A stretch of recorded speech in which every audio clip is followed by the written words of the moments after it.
Les événements s'enchaînent pour Pierre Palmade.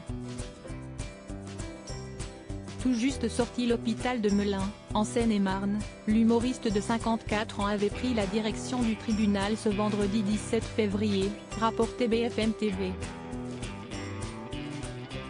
Depuis ce mercredi 15 février, il était placé en garde à vue dans le cadre du grave accident de voiture survenu ce vendredi 10 février et dans lequel il est impliqué. Sa garde à vue étant désormais terminée, il avait donc été déféré devant un juge d'instruction et mis en examen. Comme l'annonce CNU, le comédien évite la détention provisoire et va être placé sous contrôle judiciaire, assigné à résidence et devoir porter un bracelet électronique.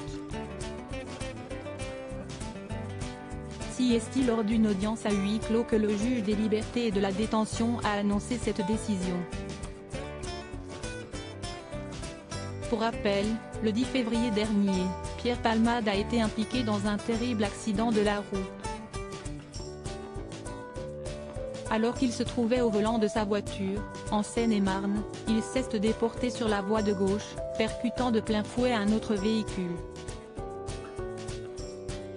L'humoriste a grièvement blessé une femme enceinte, qui a perdu son bébé par la suite, un homme ainsi que son fils, âgé de 6 ans. Une enquête pour homicide et blessure involontaire par conducteur ayant entraîné une incapacité totale de travail supérieure à 3 mois a été ouverte.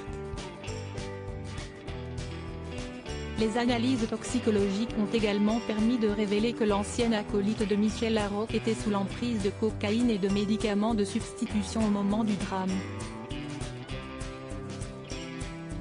Les deux fuyards également déférés. Le parquet de Melun cité par BFM TV a précisé que Pierre Palmade était présenté à un juge d'instruction dans le cadre d'une information judiciaire ouverte des chefs d'homicide involontaire et blessure involontaire ayant entraîné une incapacité totale de travail supérieure à 3 mois par conducteur ayant fait usage de stupéfiants commis en récidive légale. Tout comme le comédien, les deux passagers qui étaient avec lui dans le véhicule au moment de l'accident, ont aussi été déférés devant le magistrat instructeur pour non-assistance à personne en danger. Ils ne sont pas mis en examen mais placés sous le statut de témoins assistés, comme l'explique BFM TV.